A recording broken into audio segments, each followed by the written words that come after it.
आप मेवात के इतिहास के गहरे जानकार हैं और आपने इस पर कई किताबें लिखी हैं। आप हमें बताएं कि मेवात की तारीख किस दौर से शुरू होती है और हिंदुस्तान के इतिहास में इसका क्या खास महत्व है जो हर किसी को जानना चाहिए। मैं आपको बताना चाहूँगा, मैंने पाया कि यहाँ का इतिहास सदियों पुराना नहीं बल्कि हजारों साल पुराना मैंने देखा। और मैंने देखा कि यह न सिर्फ हिंदुस्तान में बल्कि यह कौम हिंदुस्तान से पहले दूसरे मुल्कों में भी, अगर हम इसकी ओरिजिन की तरफ जाते हैं तो हम देखते हैं कि सबसे पहले तो सेंट्रल एशिया से माइग्रेशन हुआ, पूरे दुनिया में वो लोग फैले गए। यही आर्यंस जिन्हें कहा गया हिंदुस्तान में भी आए और दूसरे जगहों पे भी गए। तो यही आर्यंस जो थे वो ग्रीस भी गए, ईरान भी गए, मैसिडोनिया, बेबीलोनिया, तमाम सारे इलाकों में भी वो फैले हुए थे।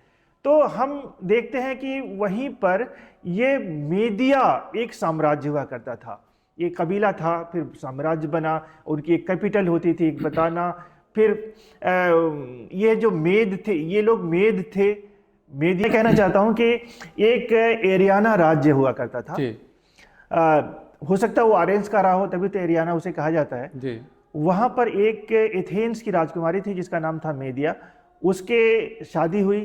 तो चूंकि एथेंस या ग्रीस उस वक्त बहुत ज़्यादा अपने उसमें थे, इसलिए उस नाम को यहाँ के लोगों ने, यानी कि जहाँ पे उस शादी होके आई उनकी औलाद जो हुई या उस साम्राज्य के जितने लोग थे वो सारे उस नाम से, अपनी मदर के नाम से मेद कहलाए, उस राजकुमारी के नाम से।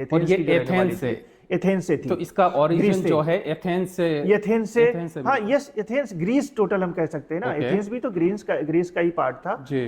तो ग्रीस और यूनान जी, वो तमाम सारी चीजें, यूनान उसमें कह सकते हैं, हिंदी में कह सकते हैं, उर्दू में कह सकते हैं, उसमें थे। सो ग्रीस से माइग्रेट होके आए, फिर वो मेवात बना। कैसे मेवात? मैं बता रहा हूँ आपको कि वहां पे रहे वो, वहाँ अपना कई सालों तक, सदियों तक वहाँ पे चलता रहा उनका। तकरीबन 7th सेंचुरी की बात मैं बता रहा हूँ जी, 7th सेंचुरी BC। तो इसके बाद वो अपना चलता रहा। फिर उनका राज्य भी रहा। मेदिया साम्राज्य आप नक्शे में देखेंगे काफ़ी बड़ा था उस टाइम का जी। और वहाँ पर ये लोग हुकूमत करते रहे। फिर उस पर बहुत बाद में हम देखते हैं जब सिकंदर, अलेक्जेंडर द ग्रेट, उसने दुनिया पर कब्जा करना शुरू किया तो उसने ईरान पे भी कब्जा किया। ईरान का भी हम देखते हैं, मेदिया पे अलेक्जेंडर से पहले ईरान का कब्जा था।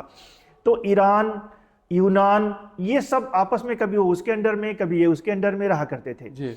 तो अलेक्जेंडर ने उस एरिया पर कब्जा कर लिया, यानी कि एरियाना जो राज्य था या मेदिया साम्राज्य जो था उसके ऊपर कब्जा कर लिया। और वहाँ के लोग इस पे इनके उसमें आ गए, फौज में शामिल हो गए तमाम सारे लोग जी। क्योंकि वो बहुत लड़ाकू थे, बहुत बहादुर थे, बहुत बहादुर कौम हुआ करती थी। मेद जो होते थे बहुत बहादुर थे। तो इनकी फौज का एक बहुत बड़ा हिस्सा, और दुनिया में जहाँ जहाँ कानक्वेर किया इन्होंने, उसमें इन मेदों का बहुत बड़ा रोल रहा। हिंदुस्तान में भी जब सिंध पर हमला किया सिकंदर ने, तब भी यही मेद थे जो उसके साथ यहाँ पे लड़ाई लड़े और जीते भी। तो हम कह सकते हैं कि उनके साथ ये सिंध आ गए। जैसा कि ये सब लोग जानते हैं कि उनकी फौजें फिर आगे बढ़ने से फिर मना कर दी थी और उन्हें होम सिकनेस होने लगी थी। तो सिकंदर कुछ लोगों को लेकर के तो वापस चला गया, बेबीलोनिया वापस चला गया, और बताते रास्ते में वो बीमार हुआ और मर गया। लेकिन उसने यहाँ का जो साम्राज्य था सिंध को, सेल्यूकस जो उसका अपना एक बहुत बड़ा कमांडर था, उसको दे दिया था। तो इस सेल्यूकस के साथ भी बहुत कई हजारों सैनिक रह गए थे मेद्स। और फिर जब ये ग्रीक एम्पायर समाप्त हो गया, ख़त्म हो गया हिंदुस्तान से या सिंध से, तो फिर ये लोग जब बाद में यहाँ का अपना शासन शुरू हुआ सिंध में, जैसा कि हम बताते हैं कि राजा दाहिर जो था वो उसके टाइम में अरबों ने हमला करना शुरू किया। तब उस समय फिर मेदों का नाम फिर हिस्ट्री में आता है, उससे पहले तक नहीं था। पहले अलेक्जेंडर तक तो रहा मेद का, इसके बाद ये बीच में नहीं आता। फिर बाद में हम देखते हैं first second decades of the 8th century में जा करके फिर मेदों का नाम आता है, मेद और जाट। मीना। तो ये मेवात नाम कैसे पड़ा सर? बता रहा हूँ मैं जी, आपको। मेवात बहुत बाद में नाम पड़ा। अच्छा। पहले तो मेद ही रहे ओके। वहाँ पे। तो वहाँ पर अरबों का हमला होता रहा। मोहम्मद बिन कासिम ने हमला किया जी। वहाँ पे सिंध में। उससे पहले 7 बार अरब ने वहाँ पे हमला किया था। एक देबल, एक बंदरगाह बहुत बड़ा था, राजा दाहिर का था। वहाँ पे स्ट्रांग होल्ड था तमाम सारे मेद का, जो ये लोग वहाँ पे वो करते थे, हमला करते थे, जो जहाज़ें, समुद्री जहाज़ें आती जाती थी।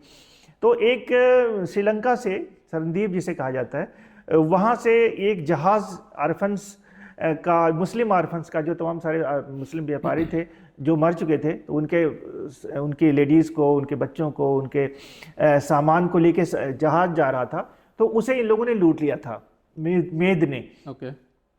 फिर हम देखते हैं कि जो हज्जाज था इधर ईस्टर्न खलीफेट का गवर्नर, उसने कहा कि इन दाहिर को ख़त लिखा कि ये हमें वापस कर दो, रिलीज़ कर दो इन तमाम सारे को जिन्होंने लिया है। तो राजा दाहिर ने कहा भाई मेरे कंट्रोल से बाहर है ये लोग, मैं नहीं कर पाऊँगा। फिर इसके बाद हमले दोबारा शुरू हुए, और तीसरे हमले में, यानी 10वां आक्रमण था मोहम्मद बिन कासिम का, जब उसने देबल पे हमला किया और तमाम सारे मेद को हराया। तो मोहम्मद बिन कासिम ने के फौज में भी कुछ लोग शामिल हो गए, कुछ लोग जो थे सरेंडर नहीं किए, और वो लोग वहाँ से माइग्रेट कर गए। माइग्रेट करके पंजाब में आए, राजस्थान में आए, और सेफेस्ट प्लेस जो था अरावली हिल्स का था उनका, यहाँ पे आए मेद। और इसलिए उनकी वजह से ये एरिया जो अरावली के आसपास का था वो मेद पाट कहलाया था। और बाद में यही मेद मेव के नाम से जाने गए, तो ये मेद पाट मेवात बन गया।